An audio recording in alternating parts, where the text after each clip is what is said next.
सभी का फिर से एक बार टीचिंग परीक्षा में और करंट अफेयर्स की दुनिया में। तू जिंदा है तो जिंदगी की जीत पर यकीन कर, अगर कहीं है स्वर्ग तो उतार ला जमीन पर। ये गम के और 4 दिन, सितम के और 4 दिन, ये दिन भी जाएंगे गुजर, गुजर गए 1000 दिन। इसी आशावाद के साथ तो चलिए शुरू करते हैं अपना सेशन। हाल ही में भारत ने, क्वेश्चन और एक्सप्लेनेशन के साथ, भारत ने हाल ही में एआई एक्शन समिट की सह अध्यक्षता किस देश के साथ की है?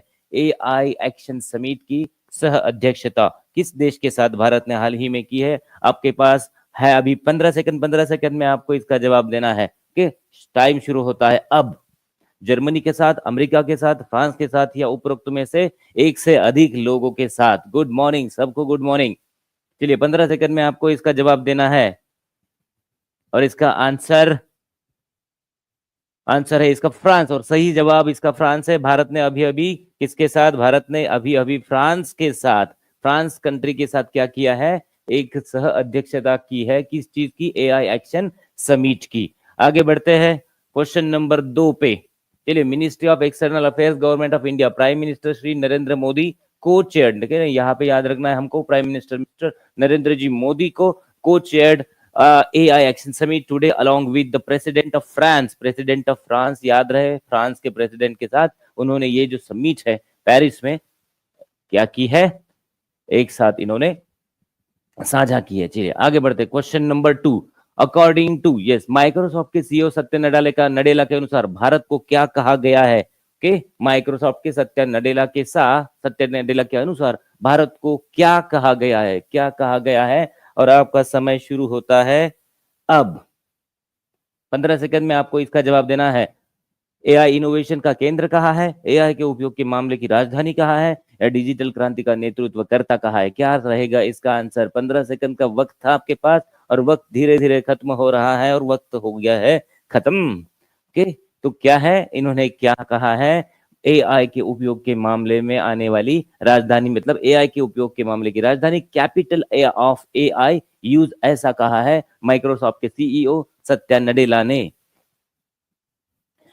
ओके, चलिए आगे बढ़ते, क्वेश्चन नंबर 3 पे आ जाइए। क्वेश्चन नंबर 3 आपके सामने। प्रधानमंत्री नरेंद्र मोदी ने मध्य प्रदेश के किस गांव में बागेश्वर धाम चिकित्सा एवं विज्ञान अनुसंधान संस्थान की आधारशिला रखी है? मध्य प्रदेश का गांव बताना है। क्वेश्चंस के ऑप्शन है आपके पास, उज्जैन, जबलपुर, गढ़ा। और आपका समय शुरू होता है अब। 15 सेकंड में आपको इसका जवाब देना है। बागेश्वर धाम चिकित्सा एवं विज्ञान अनुसंधान संस्थान की आधारशिला कौन से गांव में, कौन से शहर में रखी है? ओके, और आपका समय 15 सेकंड का हो चला है खत्म। और इसका जवाब आप सभी जानते ही है, गढ़ा, GADHA इसका सही जवाब है। चलिए, गढ़ा में कि ये पिक्चर आप देख पा रहे हो, तो प्रधानमंत्री जी ने उसका वहां पे शिलान्यास किया है, आधारशिला रखी है। देखिए यहाँ पे शिला पूजन समारोह आप देख पा रहे होंगे। आगे बढ़ते, क्वेश्चन नंबर 4 कि आईआईटी मद्रास कौन सी वैश्विक प्रतियोगिता का आयोजन कर रहा है? आपको जवाब देना है 15 सेकंड में और आपका समय शुरू होता है अब। 15 सेकंड में अगर आप इसका जवाब दे पाए तो इनाम तो आपको नहीं मिलेगा, लेकिन इनाम जीतने की खुशी जरूर मिलने वाली है। क्वेश्चन नंबर 4 पे है हम लोग। ओके, चलिए, क्वेश्चन नंबर 4 आपके सामने और आपका समय धीरे धीरे हो रहा है खत्म। समय होता है खत्म। क्या है? भारत में कौन सी है? आपने सही जवाब दिया, वैश्विक हाइपरलूप प्रतियोगिता, GHC, ग्लोबल हाइपरलूप कंपटीशन। अगर आपका इसने सही जवाब दिया है तो आपका अभिनंदन। ओके, चलिए आगे बढ़ते हैं। इसमें ये देखिए, ये सारी इमेजेस, ये सारे ग्राफिक्स आपको बता देंगे कि वैश्विक हाइपरलूप ये है। इस टाइप की ट्यूब होती है और इस ट्यूब के अंदर से एक ट्रेन जाती है, और हमने कल चर्चा की थी कि लगभग 1000 किलोमीटर पर आवर की स्पीड से यह हाइपरलूप ट्रेन जाती है।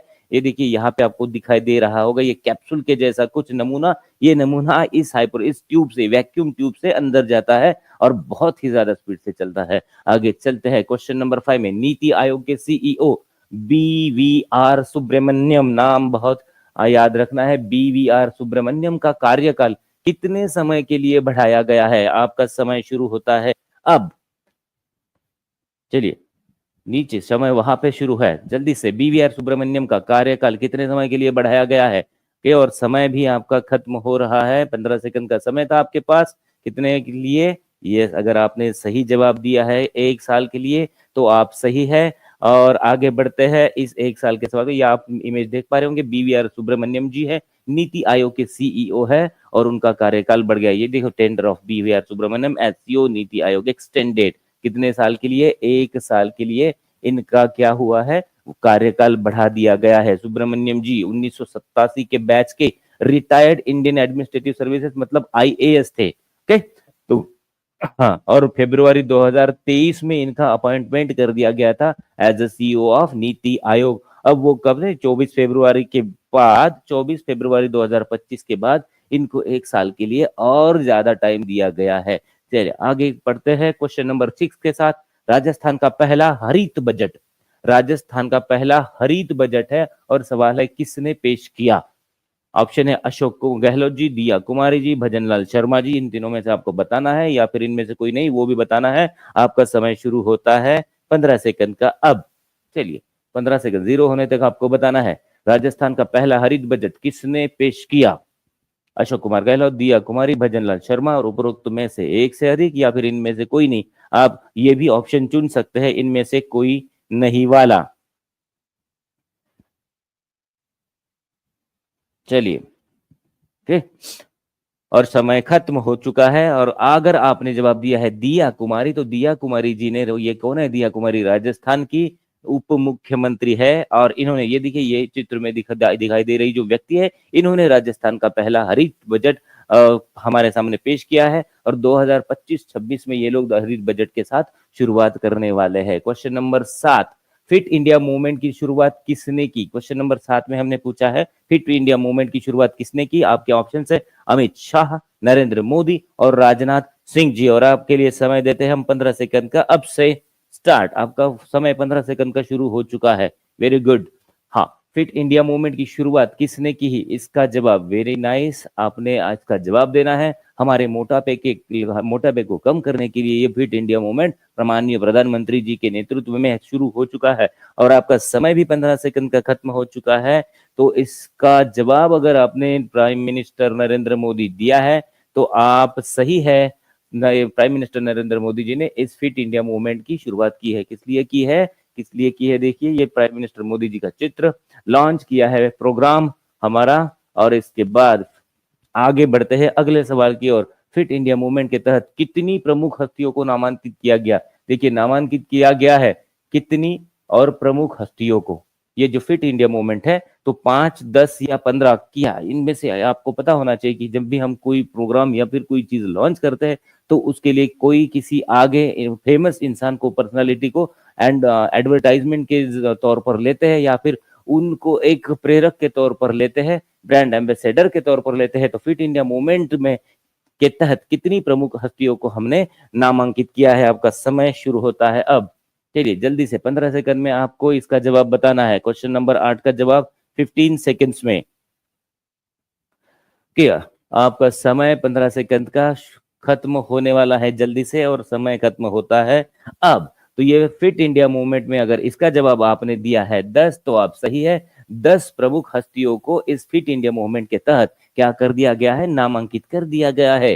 ओके, क्वेश्चन नंबर 9 पे है आप लोग। प्रधानमंत्री नरेंद्र मोदी जी ने भागलपुर, बिहार के भागलपुर में किस योजना की 19वीं किस्त जारी की? किस योजना की 19वीं किस्त जारी की? आपको जवाब देने के लिए मिलेंगे 15 सेकंड और आपका समय शुरू होता है अब। प्रधानमंत्री किसान सम्मान निधि, प्रधानमंत्री जनधन योजना या फिर प्रधानमंत्री उज्ज्वला योजना, इनमें से कौन सा इसका जवाब होना चाहिए? क्वेश्चन नंबर 9 में है हम लोग। ओके, क्वेश्चन नंबर 9 में प्रधानमंत्री नरेंद्र मोदी ने भागलपुर में किस योजना की 19वीं किस्त जारी की? और आपका समय हो चुका है खत्म। और क्या है वो जवाब? उसका जवाब आप देख पा रहे होंगे कि प्रधानमंत्री किसान सम्मान निधि इसका सही जवाब है। भागलपुर में 19वीं किस्त प्रधानमंत्री किसान सम्मान निधि की जारी कर दी है हमारे प्रधानमंत्री जी ने। आगे बढ़ते हैं, ये जो प्रधानमंत्री इस अभी बिल्कुल रिसेंट वाली न्यूज है, और ये प्रधानमंत्री उस कार्यक्रम में उस किस्त को जारी करते हुए आगे आगे बढ़ते हैं। 10वां क्वेश्चन, संयुक्त राष्ट्र महिला शांति सैनिक सम्मेलन कहां पर आयोजित किया गया है? ये सारे क्वेश्चन ना हमने कल जो क्लास लिया था उसमें जो मटेरियल देखा था, जो जो न्यूज़ देखी थी, उस पे आधारित है। और ये सवाल आप इसी वजह से मुझे लगता है कि आप इसके जवाब दे पा रहे हो। और आपका समय शुरू होता है अब। कहाँ आयोजित किया जा रहा है? संयुक्त राष्ट्र महिला शांति सैनिक सम्मेलन, मुंबई में, नई दिल्ली में, बेंगलुरु में। 15 सेकंड में जवाब देंगे और इनाम पाएंगे। ओके, चलिए, आपका 15 सेकंड का समय खत्म होता है अब। और ये 15 सेकंड का समय खत्म होने के बाद जवाब मैं बताना चाहूंगा। न्यू दिल्ली, कहाँ पे? नई दिल्ली में ये सम्मेलन आयोजित होने वाला है। लगभग सभी ने सही आंसर दिया है। वेरी गुड, आप आंसर तो सही दे रहे हो। चलिए, ये वह सम्मेलन है जिसको आयोजित किया गया था नई दिल्ली में। आप इसका चित्र देख पा रहे होंगे, ऐसे होते हैं सम्मेलन। और हमें क्वेश्चन मिलता है इनसे। 11वां क्वेश्चन, एडवांटेज असम शिखर सम्मेलन का मुख्य उद्देश्य क्या है? पर्यटन को बढ़ावा देना, विदेशी निवेश को आकर्षित करना, कृषि और खाद्य प्रसंस्करण में सुधार लाना। आपका समय शुरू करते हैं हम अभी। एडवांटेज असम शिखर सम्मेलन का मुख्य उद्देश्य आपको 15 सेकंड में बताना है। ओके, 15 सेकंड का समय। और इस 15 सेकंड में what is the main objective of the advantage Assam? और आपका समय खत्म होता है अभी। 15 सेकंड का आपका समय हो चुका है खत्म। इनमें देखिए, पर्यटन को बढ़ावा देना, विदेशी निवेश को आकर्षित करना, कृषि और खाद्य प्रसंस्करण में सुधार करना। ये तीनों के तीनों इसके क्या है? उद्देश्य है एडवांटेज असम शिखर सम्मेलन के। और इसलिए इसलिए इसका जवाब आ जाएगा। इसका जवाब क्या आ जाएगा? इसका जवाब उपरोक्त में से एक से अधिक इसका सही जवाब होगा। वेरी नाइस, आप में से कई लोगों ने इसका सही जवाब दिया है। जिन्होंने दिया है उनका अभिनंदन। ये है एडवांटेज असम 2.0 की इमेज जो देख पा रहा हो। ये प्रोग्राम प्रधानमंत्री नरेंद्र मोदी जी ने हमारे लिए, मतलब असम के लिए शुरू किया हुआ है। ओके, चलते हैं अगले सवाल की तरफ। Question number 12, Hindustan aeronautics limited HAL, जिसको हम कहते हैं जनरली, किस संस्थान के साथ समझौता किया है? ठीक है, हिंदुस्तान एरोनॉटिक्स लिमिटेड ने किस संस्थान के साथ समझौता ज्ञापन, मतलब MOU पर हस्ताक्षर किए हैं? IIT मद्रास के साथ, डिफेंस इंस्टीट्यूट मतलब DIAT के साथ, और IISc बंगलोर के साथ। तीनों में से किसके साथ किया है? जवाब देना है आपको 15 सेकंड में। हिंदुस्तान एरोनॉटिक्स लिमिटेड कि किस संस्थान के साथ समझौता, जहां MOU पर, समझौता ज्ञापन मतलब MOU पर हस्ताक्षर किए हैं। क्वेश्चन नंबर 12 पे है हम लोग। ओके, और आपका समय खत्म हो चुका है। और यहाँ पे आपने अगर सही जवाब दिया होगा ऑप्शन नंबर बी, कौन सा? Defence institute of advance technology, DIAT, तो आप सही है। कॉन्ग्रेचुलेशन, बहुत सारे लोगों के सही जवाब आए। कोई बात नहीं, अगला सवाल कर लेते हैं। ये वह सम्मेलन था जिसमें क्या किया था? MOU पर सिग्नेचर किया गया था, समझौता ज्ञापन पर हस्ताक्षर किए गए थे। Question number 13, Times Higher Education THE world reputation ranking 2025 में शीर्ष स्थान पर कौन सा विश्वविद्यालय, कौन सी यूनिवर्सिटी है? Times Higher Education world reputation ranking 2025 में ऑक्सफोर्ड विश्वविद्यालय, कैम्ब्रिज विश्वविद्यालय, हार्वर्ड विश्वविद्यालय।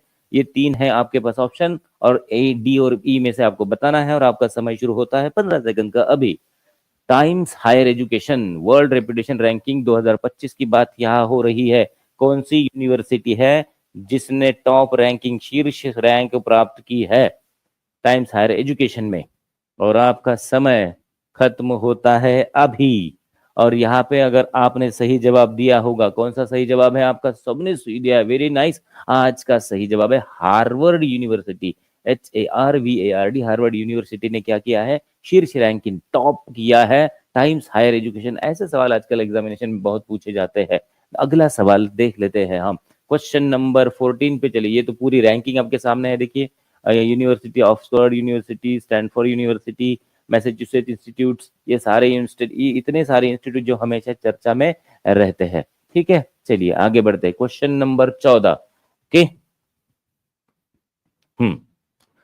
HALDIAT, ओके, ये अभी अभी जो हुआ है HALDIAT किस प्रकार अनुसंधान परियोजना पर काम करेंगे? देखिए, किस प्रकार की अनुसंधान परियोजना पर काम करेंगे ये हिंदुस्तान एरोनॉटिक लिमिटेड और DIAT, है ना। इससे पहले 11वें क्वेश्चन में, 12वें क्वेश्चन में हमने ये चीज देखी थी। तो कौन से प्रकार के अनुसंधान परियोजना पर ये लोग काम करने वाले हैं? आपके पास ऑप्शन है रणनीतिक रक्षा और विमानन अनुसंधान, भारतीय वायुसेना और रक्षा संगठनों के लिए उन्नत समाधान विकसित करना, एरोस्पेस टेक्नोलॉजी में नवाचार को बढ़ावा देना। ये 3 ऑप्शन आपको चुनने हैं क्वेश्चन नंबर 14 में। आपका समय शुरू होता है अब का। Okay, very good. आंसर देने की कोशिश करें क्वेश्चन नंबर 14 की।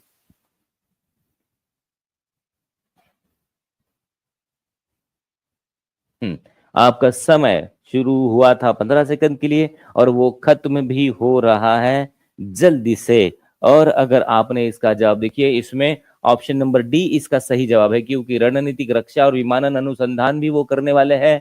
भारतीय वायुसेना और रक्षा संगठनों के लिए उन्नत संसाधन वो विकसित करने वाले हैं, और साथ ही एरोस्पेस टेक्नोलॉजी में नवाचार को बढ़ावा भी देने वाले हैं। तो ये तीनों के तीनों अगर ऑप्शन सही है तो इसका सही आंसर क्या हो जाता है उपरोक्त में से अधिक, मतलब ऑप्शन नंबर डी इसका सही आंसर है। चलिए जल्दी से क्वेश्चन नंबर 15 पे हम लोग आते हैं। क्वेश्चन नंबर 15, मूडीज एनालिटिक्स के अनुसार 2025 में भारत की जीडीपी वृद्धि दर, मतलब जीडीपी ग्रोथ रेट भारत की क्या रहने की संभावना है। आपको मिलते हैं 15 सेकंड इसका जवाब देने के लिए। 15 सेकंड, टाइमर शुरू हुआ है उधर। जीडीपी ग्रोथ दर मूडीज एनालिटिक्स के अनुसार भारत की जीडीपी ग्रोथ दर हमको बतानी है, और आपका 15 सेकंड का वक्त खत्म होने वाला है। 1 2 3 और 4 आपका खत्म हो चुका है वक्त। और जीडीपी ग्रोथ रेट कितनी होने वाली है? GDP growth rate 6.4। आप में से कई लोगों ने इसका सही जवाब दिया, जो कल भी दिया था। 6.6 से थोड़ी कम, मतलब 6.4 इसकी जीडीपी ग्रोथ रेट रहने वाली है। ये मूडीज एनालिटिक्स ने बताया है 2025 के लिए। 2025 मतलब 2025 के लिए।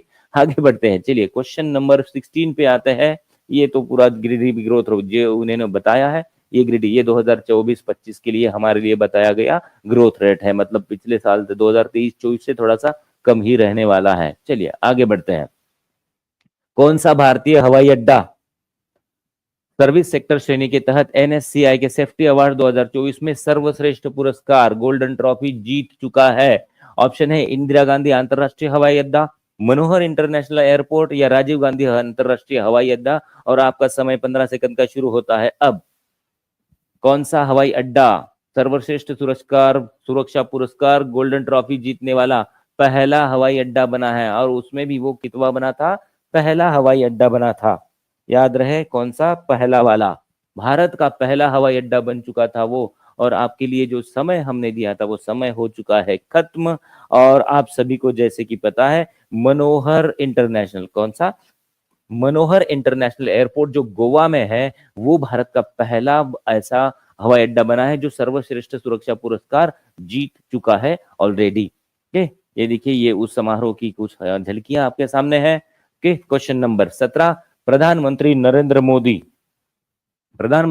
मोदी ने किस शहर में ग्लोबल इन्वेस्टर समिट जीआईएस का उद्घाटन किया? ऑप्शन है भोपाल, इंदौर, लखनऊ। आपका समय शुरू होता है अब। 15 सेकंड में आपको इसका जवाब देना है, टाइप करना है कमेंट में। और हाँ, सब कुछ लोग पूछ रहे कि जवाब कहाँ देना है? सर कमेंट में जवाब देना है, आपको अपना सवाल का जवाब टाइप करना है। 15 सेकंड तो आपके वैसे भी खत्म हो चुके हैं।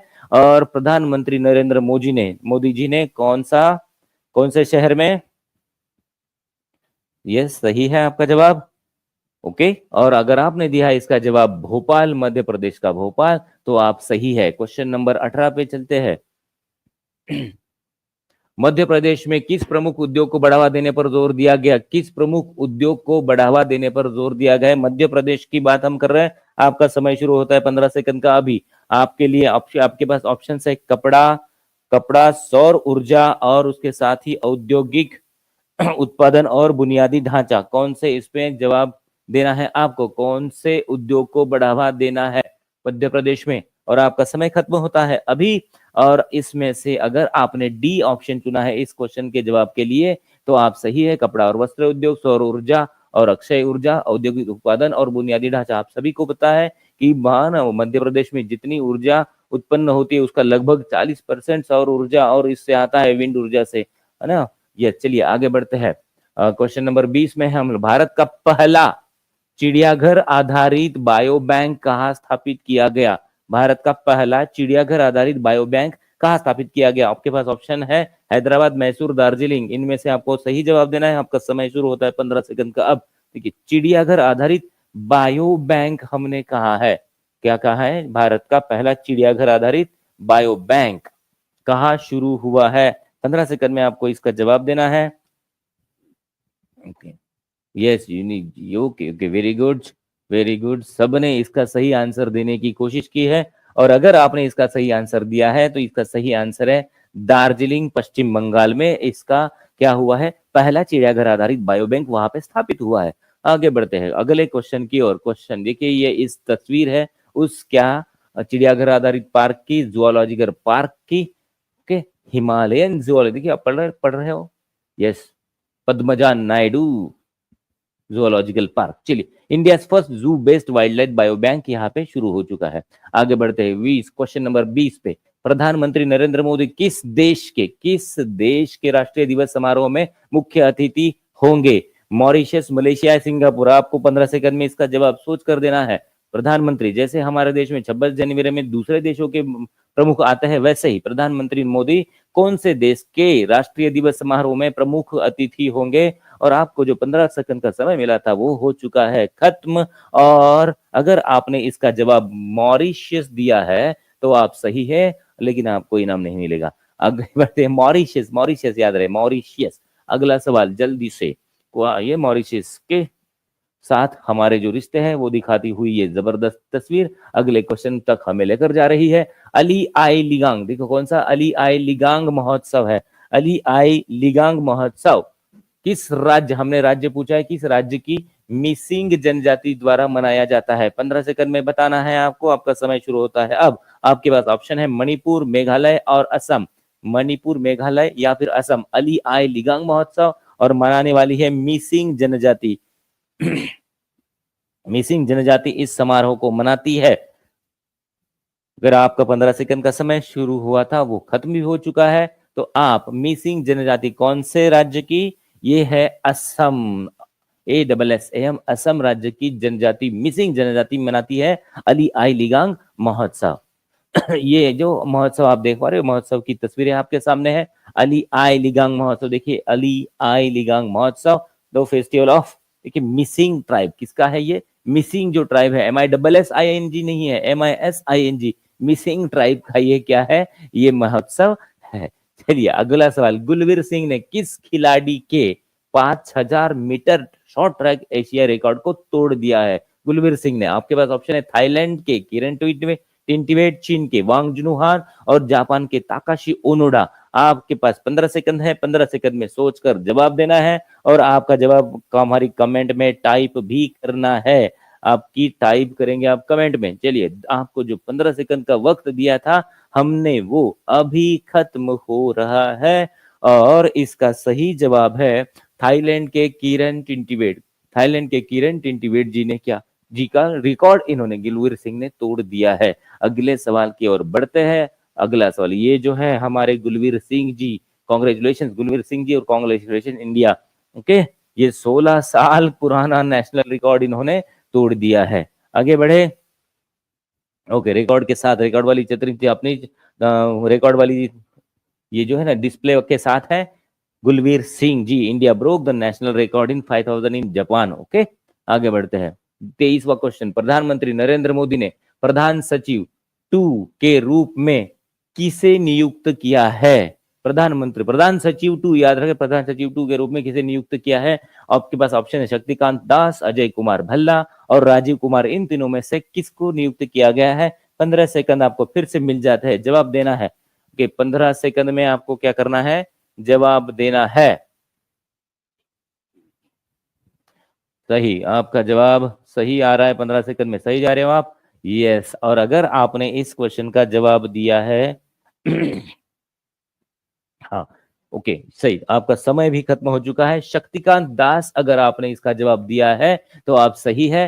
प्रधानमंत्री ने नरेंद्र मोदी जी को क्या है, नरेंद्र मोदी ने प्रधान सचिव 2 के तौर पर शक्तिमान दास जी को क्या किया है? अपॉइंट किया है। अब और ये है, देखिए शक्तिकांत दास जी की वो फेमस तस्वीर, ये शक्ति कपूर नहीं है जी, शक्तिकांत दास है। ओके ओके, 24वां सवाल, अखिल भारतीय किन्नर महोत्सव कहाँ आयोजित किया जा रहा है? किन्नर महोत्सव अखिल भारतीय दिल्ली में, राजस्थान में या उत्तर प्रदेश में? 15 सेकंड में बताइए। इसके लिए तो 15 सेकंड की भी जरूरत मुझे नहीं लग रही है। कितने दिन में, कितने सेकंड में? ये Delhi, Rajasthan, Uttar Pradesh, I think 10 second में ये हो जाना चाहिए था। और कहाँ पे हो रहा है? राजस्थान के अजमेर में अखिल भारतीय किन्नर महासम्मेलन 2025 का आयोजन होने वाला है।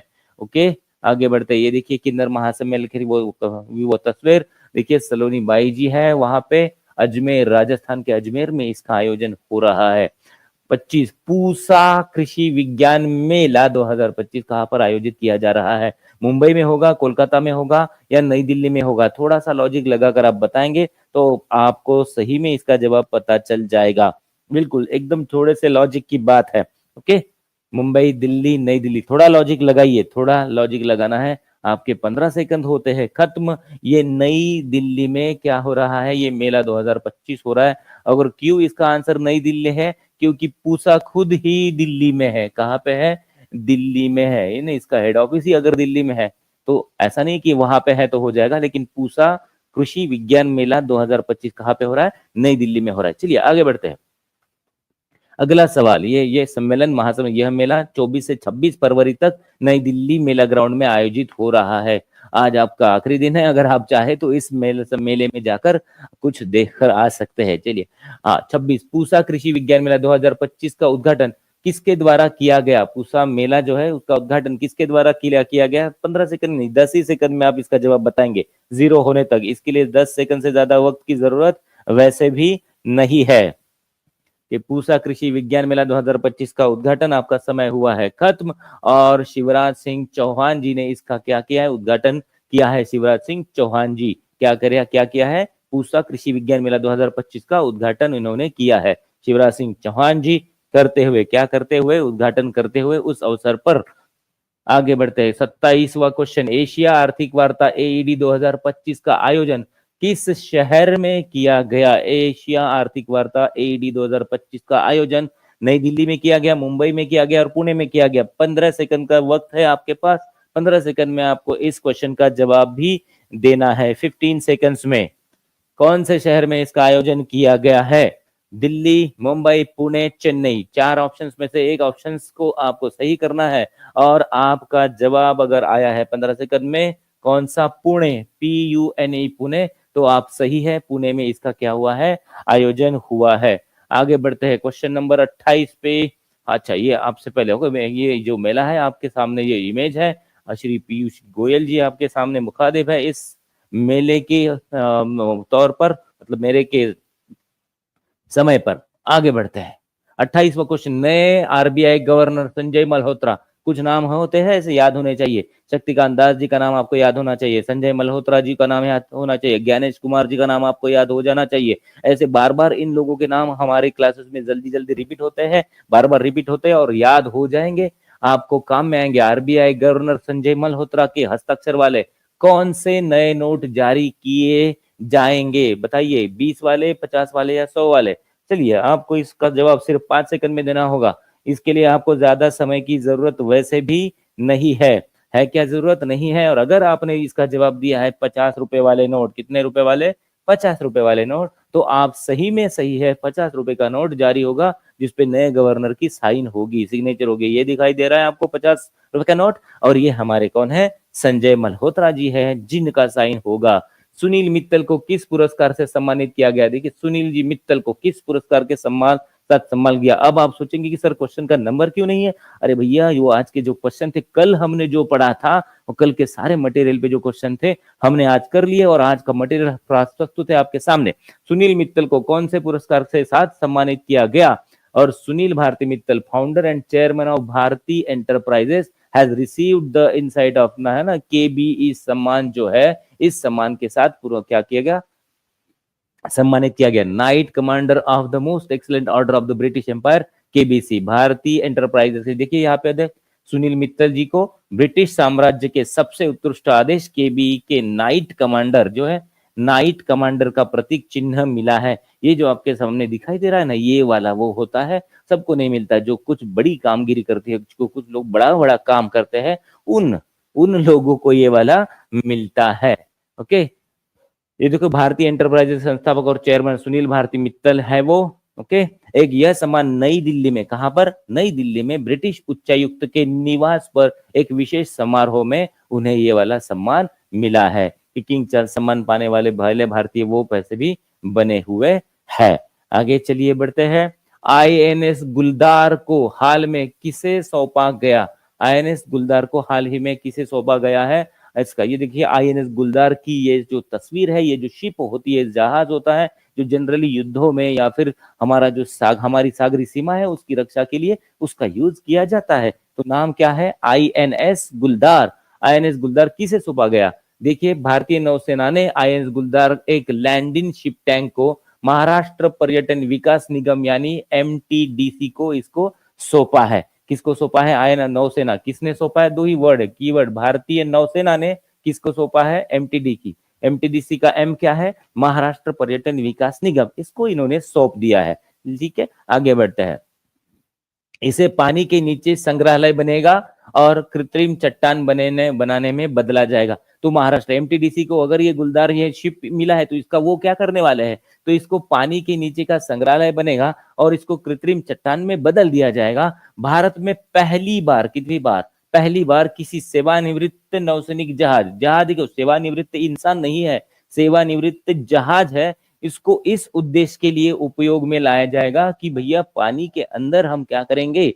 हम पानी के अंदर नीचे संग्रहालय बनाएंगे और लोगों को उसे देखने के लिए बुलाने वाले हैं। तो इतना जबरदस्त इसका यूज होने वाला है।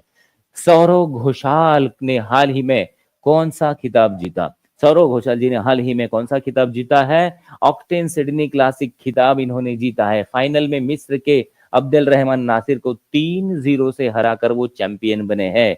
के सौरव, नाम याद रखना है, कौन सा? सौरव घोषाल। सौरव घोषाल ने फाइनल में मिस्र के अब्दुल रहमान नासिर को 3-0 से हराकर ऑक्टेन सिडनी क्लासिक टाइटल जीत लिया है। ओके, ये देखो, संन्यास से वापसी। अप्रैल 2030 में पीएसए से टूर से उन्होंने संन्यास लिया था। पहले क्या किया था? संन्यास लिया था, लेकिन 1 जनवरी 2025 को फिर से वो शामिल हुए ताकि भारत का प्रतिनिधित्व इस स्पर्धा में कर सके। शानदार टूर्नामेंट प्रदर्शन, बिना एक भी मैच गवावे, एक भी मैच इन्होंने हारा नहीं और 5 मुकाबलों में इन्होंने जीत दर्ज की। पहले राउंड में उनको बाय मिला था। ये कुछ कुछ ये पॉइंट्स होते हैं। अगर तुम जो मल्टी ऑप्शन क्वेश्चन आया और ऊपर नीचे दिए हुए कौन से स्टेटमेंट सही है या गलत है, ये अगर आपको पूछा गया तो आपको ये पता होने चाहिए कि उन्होंने पहले संन्यास लिया हुआ था, फिर 1 जनवरी भी 2025 को फिर से वापस आए। उन्होंने लगातार 5 मैच जीते, मतलब एक भी मैच नहीं गवाया है। पहले मैच में उनको बाई मिला था, इसका मतलब उनको किसी के साथ खेलना नहीं पड़ा था। करियर की इनकी उपलब्धियां, पूर्व विश्व नंबर 10, एशियाई खेलों और कॉमनवेल्थ खेलों में 12 पदक ये आज तक जीत चुके हैं। नाम आपको याद रखना है, मैं क्वेश्चन में भी ये आपको पूछूंगा। अगला सवाल, भारतीय तटरक्षक बल आईसीजी ने कौन सा अभ्यास आयोजित किया है? आजकल ये जो अभ्यास होते हैं ना, देशों के अभ्यास, एक देश का दूसरे देश के साथ अभ्यास, युद्ध अभ्यास जो होता है, जैसे धर्म गार्जियन हमने देखा था भारत और जापान के बीच हुआ था। अरे मैंने बता दिया, मुझे आपको पूछना चाहिए था, है ना। भारतीय तटरक्षक बल ने कौन सा अभ्यास आयोजित किया है? आगे बढ़ते हैं। ये जो भारतीय तटरक्षक दल का अभ्यास, इसका चित्र, इसकी इमेज आप देख पा रहे हो। 2 डे कोस्टल सिक्योरिटी एक्सरसाइज सागर कवच, क्या नाम देख पा रहे हो आप यहाँ पे? सागर कवच। ये जो है अभी भी उन्होंने आयोजित किया था। 21-22 फरवरी 2025 को पश्चिम बंगाल के 158 किलोमीटर लंबे तटीय क्षेत्र में इसको आयोजित किया गया था। भारतीय तटरक्षक बल आईसीजी द्वारा नेतृत्व, जिसमें कई एजेंसियों ने भी भाग लिया था। तो याद रहे कीवर्ड्स कौन थे? पश्चिम बंगाल और कई एजेंसियां इसमें पार्टिसिपेट हुई थी। 21 और 22 फरवरी के दौरान इसको आयोजित किया गया था। और क्या नाम है इसका? सागर कवच। ये सबसे इंपॉर्टेंट है, नहीं तो नाम ही भूल जाएंगे। होना चाहिए क्या ऐसा? नहीं, नाम तो हम नहीं भूल सकते हैं। खतरों से निपटने के लिए विभिन्न एजेंसियों को शामिल किया गया, तटीय सुरक्षा तंत्र का परीक्षण किया गया और उसमें सुधार किया गया। इस अभ्यास के दौरान पूर्वी समुद्र सीमा पर संभावित खतरों से निपटने के लिए अंतर एजेंसी समन्वय को मजबूत करने पर ध्यान केंद्रित किया गया है। इसमें आगे बढ़ते हैं, चलिए। राष्ट्रीय धन्वंतरी आयुर्वेद पुरस्कार किस मंत्रालय द्वारा प्रदान किया जाता है? देखिए, राष्ट्रीय धन्वंतरी आयुर्वेद पुरस्कार किस मंत्रालय द्वारा प्रदान किया जाता है? और आगे देखते हैं ये जो पुरस्कार प्रदान की जाने वाली क्या है तस्वीर है। तो ये जो पुरस्कार है देखिए, आयुष मंत्रालय द्वारा क्या किया जाता है, राष्ट्रीय धन्वंतरी पुरस्कार दिया जाता है, धन्वंतरी आयुर्वेद पुरस्कार। धन्वंतरी कौन थे? धन्वंतरी हमारे देश के महान संशोधक थे उस जमाने में। धन्वंतरी, उन्होंने आयुर्वेद की किताबों में बहुत सारा योगदान दिया है। तो आयुष मंत्रालय ने पारंपरिक चिकित्सा में असाधारण योगदान के लिए 3 प्रतिष्ठित चिकित्सकों को, कितने? 3 प्रतिष्ठित चिकित्सकों को राष्ट्रीय धन्वंतरी आयुर्वेद पुरस्कार से सम्मानित किया है। पुरस्कार के विजेता देखिए कौन कौन है। वैद्य ताराचंद शर्मा, ये नाड़ी वैद्य है और लेखक है। नाम याद रखने हैं, ऐसे ही सवाल ना, ऐसे क्वेश्चन एग्जामिनेशन में आते हैं। ताराचंद शर्मा प्रसिद्ध नाड़ी वैद्य और लेखक। वैद्य कौन है? मायाराम उनियाल। मायाराम उनियाल द्रव्य गुण विज्ञान के विज्ञान क्या है, द्रव्य गुण विज्ञान के विद्वान है और 6 दशकों की सेवा आज तक कर चुके हैं। ताराचंद शर्मा के बाद मायाराम उनियाल और वैद्य समीर गोविंद जमदग्नि। नाम देखिए, समीर गोविंद जमदग्नि। विश्व व्याकरण माला राष्ट्रीय सम्मेलन और विश्व आयुर्वेद प्रबोधिनी के संस्थापक है ये। विश्व व्याकरण माला राष्ट्रीय सम्मेलन और विश्व आयुर्वेद प्रबोधिनी के ये संस्थापक है। 3 नाम हम याद रखेंगे, ताराचंद शर्मा, मायाराम उनियाल और समीर गोविंद जमदग्नि। इन तीनों को कौन सा पुरस्कार, ये जो हमारा राष्ट्रीय धन्वंतरी आयुर्वेद पुरस्कार, इन 3 लोगों को मिला है। आगे बढ़ेंगे। भारतीय सेना प्रमुख जनरल उपेंद्र द्विवेदी वर्तमान में किस देश की यात्रा पर चले गए हैं? कौन है?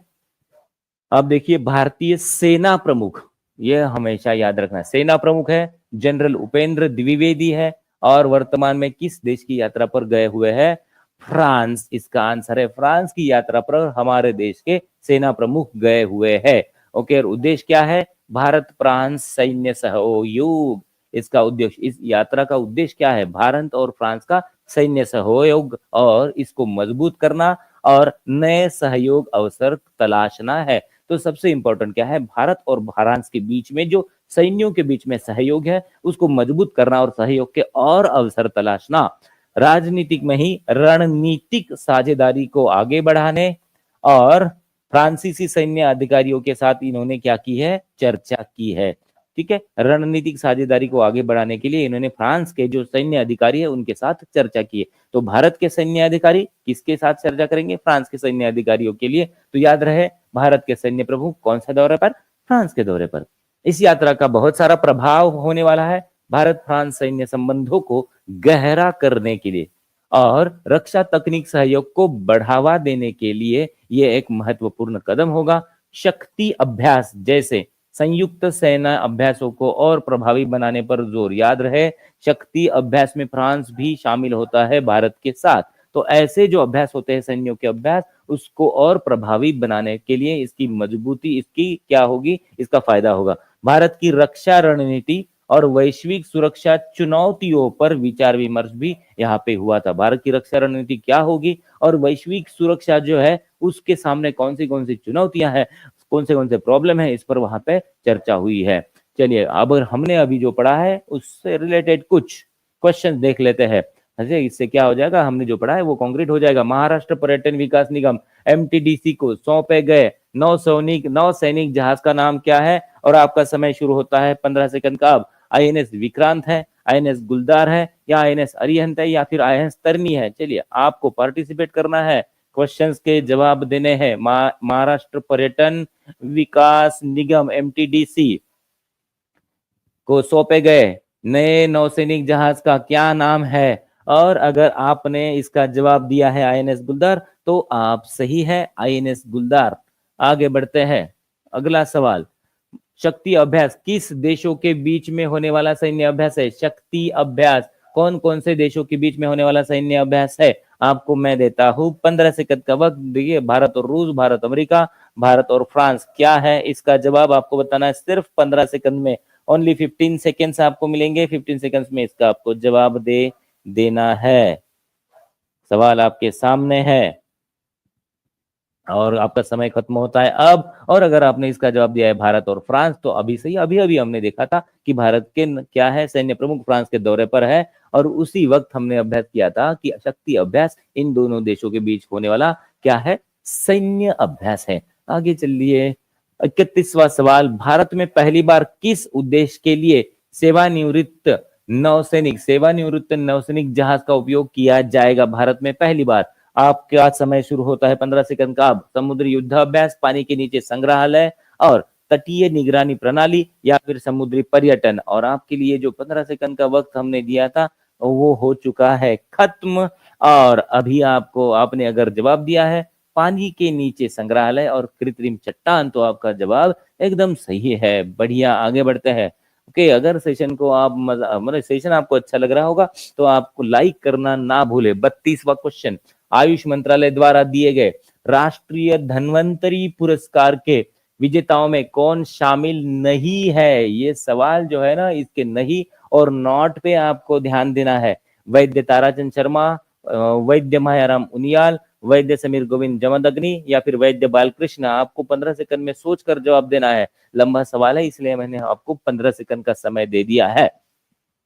आयुष मंत्रालय द्वारा दिए गए राष्ट्रीय धन्वंतरी आयुर्वेद पुरस्कारों में से विजेताओं में से निम्नलिखित में से कौन शामिल नहीं है? और अगर आपने इसका जवाब वैद्य बालकृष्ण दिया है तो आप सही है, क्योंकि ताराचंद शर्मा, राम उनियाल और जमदग्नि जी, ये तीनों वैद्य इन पुरस्कारों में शामिल है। आगे बढ़ेंगे। अगला सवाल है, ऑक्टेन सिडनी क्लासिक खिताब किस खिलाड़ी ने जीता? मिस्र के अब्दुल रहमान नासिर ने, भारत के सौरव घोषाल ने, या पाकिस्तान के तैयब असलम ने, या फिर इंग्लैंड के जेम्स विलस्ट्रॉप ने? 5 सेकंड का सवाल है, इसके लिए आपको ज्यादा टाइम नहीं मिलने वाला। और अगर आपने इसका सही जवाब दिया है भारत के सौरव घोषाल, तो मुबारक हो आप, ये सौरव, ये कंपटीशन आप लोग जीत चुके हैं। अब चलिए आगे बढ़ते हैं। 34वां राष्ट्रीय धन्वंतरी आयुर्वेद पुरस्कार कितने प्रतिष्ठित चिकित्सकों को दिया गया है? कितने? 3, 2, 4 या 5? इसके लिए 15 सेकंड की जरूरत है क्या? बिल्कुल नहीं है। अगर आपने पढ़ा होगा, ध्यान से सुना होगा, तो आपको याद होगा। कितने? टाइप कीजिए अपने कमेंट्स। और कितने लोगों ने? 3 वैद्यों को, मतलब 3 डॉक्टरों को, 3 लोगों को राष्ट्रीय धन्वंतरी आयुर्वेद पुरस्कार, प्रतिष्ठित पुरस्कार मिला है। 2000, चलिए क्वेश्चन के बाद फिर से अपने पॉइंट्स की तरफ आते हैं। 2025 में रक्षा खर्च के मामले में शीर्ष 3 देश कौन से होंगे? जो लोग अपनी रक्षा सामग्री पर खर्चा करते हैं, बहुत सारा पैसा खर्च करते हैं, तो इनमें टॉप 3 पर कौन कौन है देख लेते हैं। पहला है अमेरिका, दूसरा है चीन और तीसरा है रूस। अमेरिका, चीन, रूस, ACR या फिर UCR कह लीजिए। UCR United states of America, C मतलब चाइना, R मतलब रशिया। 2025 में प्रमुख रक्षा खर्चा करता देश संयुक्त राज्य अमेरिका, चीन और रूस। भारत शीर्ष चौथे। अरे हम लोग तो चौथे नंबर पर चले गए, पहले 3 में हम नहीं है, हम लोग चौथे नंबर पर है। ये याद रखना है। भारत कौन से नंबर पर? चौथे। पहला अमेरिका, दूसरा चाइना, तीसरा रशिया। आगे बढ़ते, कौन से प्रसिद्ध ओडिसी नर्तक, और याद रखना है ओडिसी, OIDISSI, इनका अभी अभी निधन हो चुका है। इनका नाम है मायाधर राउत। प्रसिद्ध ओडिसी नर्तक मायाधर राउत, जो 92 साल की उम्र में उनका निधन हुआ है 22 फरवरी 2025 को दिल्ली स्थित उनके घर पर, दिल्ली में उनके ही घर पर उनका निधन हुआ। 92 साल के थे और प्रसिद्ध नर्तक थे। कौन? ओडिसी नर्तक मायाधर राउत। उनका जीवन करियर था, जन्म हुआ था 6 जुलाई 1933 ओडिशा में। और ओडिसी नृत्य का जनक, ये इंपॉर्टेंट टैगलाइन है, उन्हें क्या माना जाता है? ओडिसी नृत्य का जनक माना जाता है। 1950 के दशक में ओडिसी नृत्य के पुनरुद्धार में बहुत महत्वपूर्ण इन्होंने भूमिका निभाई थी। ओडिसी को शास्त्र आधारित, देखिए, ओडिसी को शास्त्र आधारित शास्त्रीय नृत्य शैली का दर्जा दिलाने में इनका बहुत बड़ा योगदान है। ओडिसी का जो डांस है, ओडिसी नाट्य और ओडिसी नृत्य है ना, उसको शास्त्र पे आधार पर शास्त्रीय नृत्य शैली है, तो ये ऐसा दर्जा दिलाने में इनका बहुत बड़ा योगदान है। इनको पद्मश्री पुरस्कार मिल चुका है। ओडिसी नृत्य को आधुनिक मंच पर स्थापित करने और संरचनात्मक रूप देने में अग्रणी भूमिका इन्होंने निभाई थी, तो इनका पुरस्कार पद्मश्री हमें याद रखना है। कौन थे ये? ओडिसी नृत्य के जनक मायाधर राउत। भारत में 12वां 3R सर्कुलर इकोनॉमी फोरम कहाँ आयोजित होगा? 12वां 3R circular economy forum Bharat में कहाँ आयोजित होने वाला है? और आयोजन का शहर आपको दिखाई देगा, जयपुर। आयोजन का स्थान क्या है? जयपुर, राजस्थान अंतरराष्ट्रीय केंद्र। 3 से 5 मार्च 2025, अगले हफ्ते में यह होने वाला है। एशिया प्रशांत, इसकी थीम देख लेते हैं।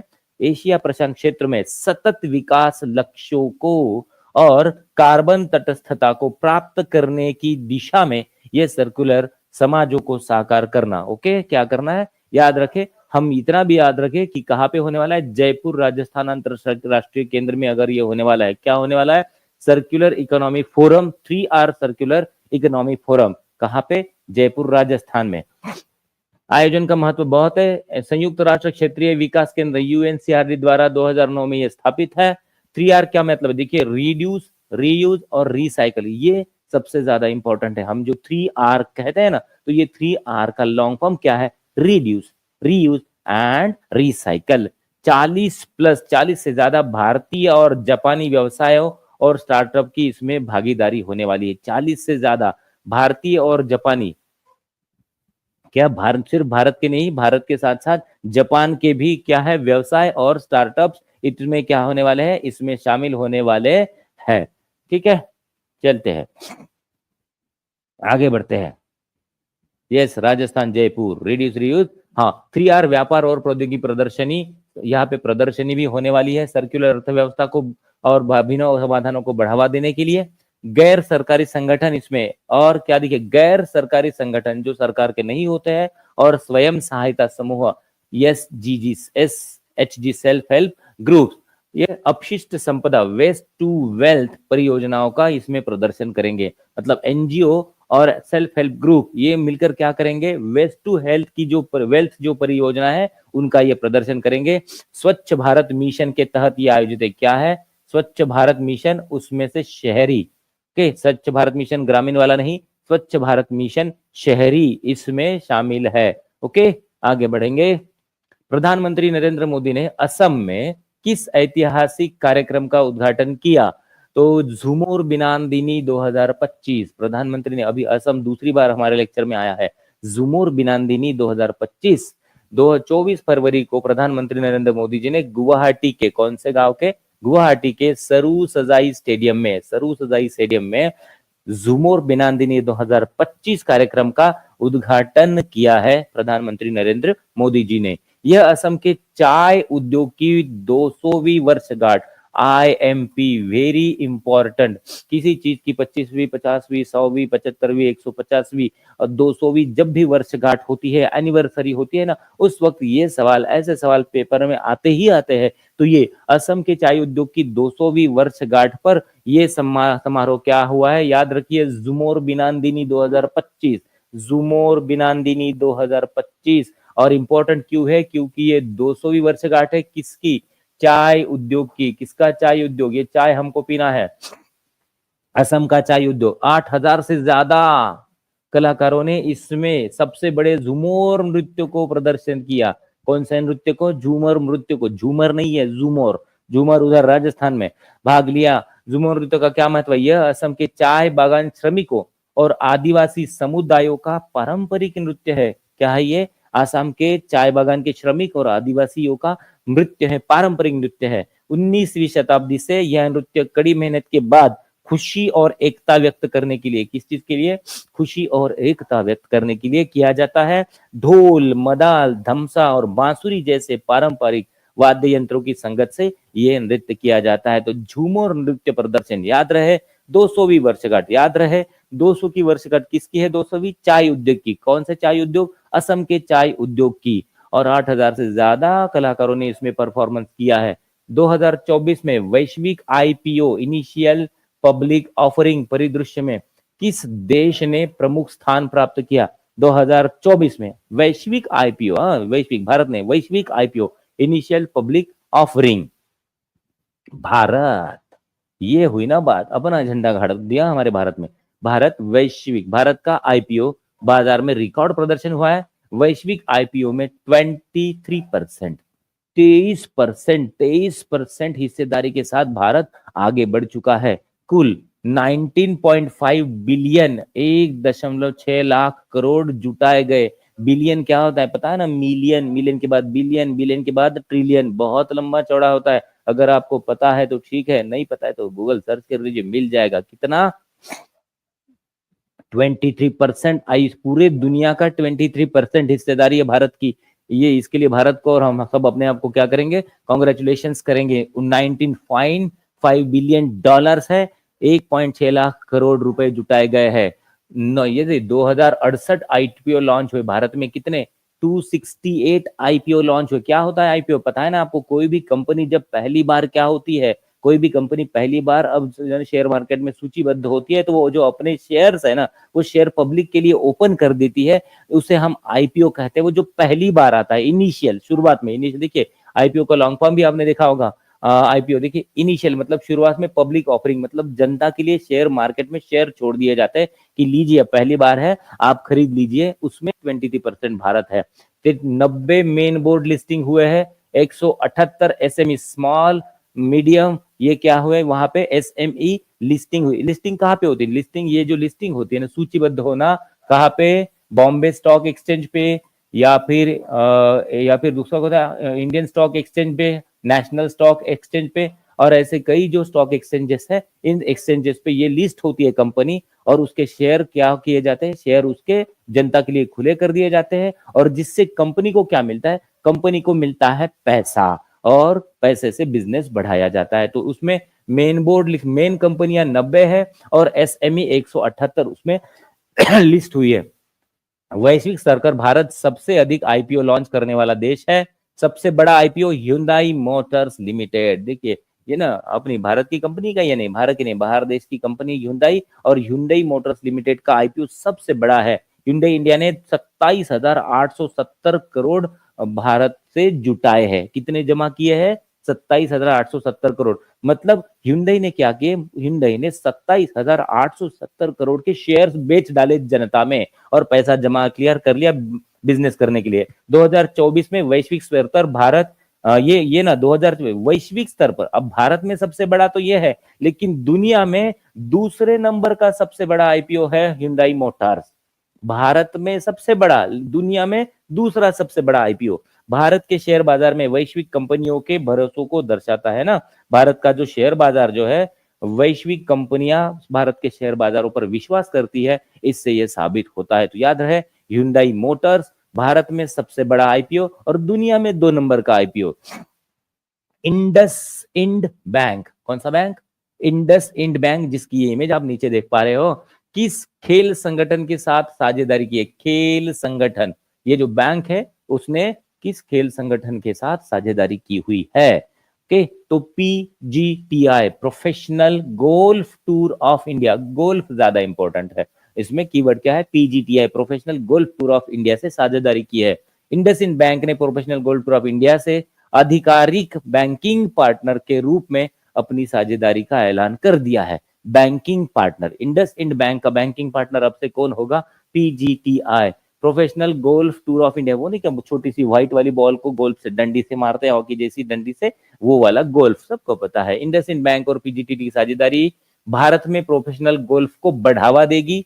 प्रीमियम बैंकिंग, कौन से? प्रीमियम बैंकिंग ग्राहकों को विशेष अनुभव प्रदान करेंगी। क्या करेंगी? विशेष अनुभव प्रीमियम बैंकिंग ग्राहकों को करेगी।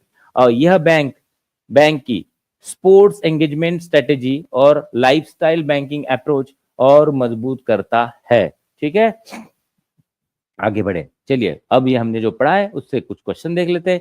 भारत का रक्षा खर्च 2025 में कौन सा स्थान बनाए रखेगा दुनिया भर में?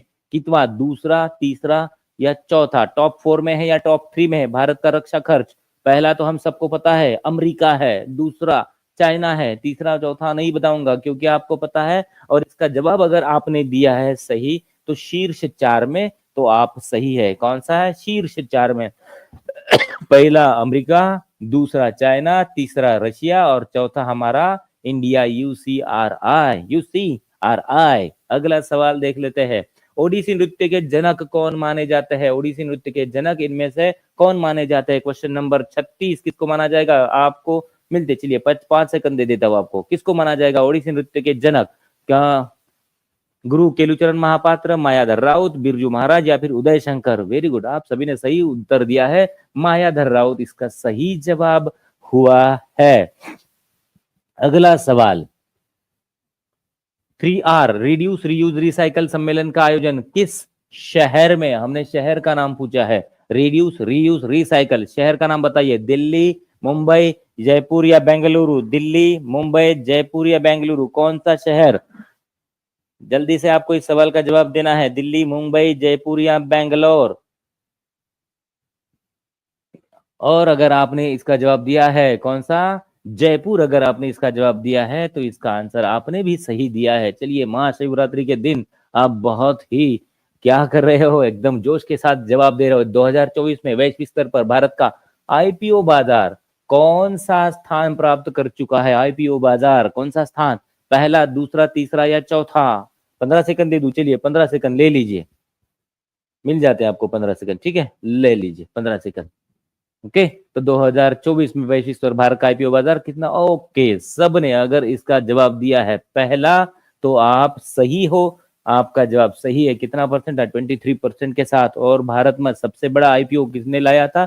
हुंडई ने। कौन सी कंपनी? हुंडई। आगे बढ़ते चलिए, 2024 में भारत में सबसे बड़ा आईपीओ कौन सा था? चलो, अरे अगला वाला सवाल यही था, सबसे बड़ा आईपीओ कौन सा था 24 में? बताइए, भारत का 2024 में सबसे बड़ा आईपीओ कौन सा था? भारत का सबसे बड़ा आईपीओ कौन सा था? टाटा, हिंडाई, रिलायंस या फिर अडानी? अडानी लिखा, अरे क्यों अडानी लिखोगे? 39वें 39वें नंबर के क्वेश्चन में है हम सब लोग को, कौन सा था भारत में 2024 में सबसे बड़ा आईपीओ? ओके, अगर आपने इसका जवाब दिया है हिंडाई मोटर्स तो आप लोग सही हो। अगला सवाल देखने से पहले समय एकदम राइट टाइम, सही वक्त पे खत्म होता हुआ हमें दिखाई देता है। तो ये सेशन, आज का ये सेशन आपने देखा है और आपने अगर इसका मजा लिया है और आपको आनंद आया है तो प्लीज इस सेशन को लाइक, शेयर और सब्सक्राइब करना ना भूले। और आज महाशिवरात्रि के दिन आप सभी को महाशिवरात्रि की शुभकामनाएं देते हुए, आपका दिन सफल हो ऐसी शुभकामनाएं देते हैं, आज के सेशन को करते हैं अलविदा। मिलेंगे अगले सेशन में, तब तक के लिए bye bye and thank you for watching and thank you for being with teaching Pariksha. Bye bye.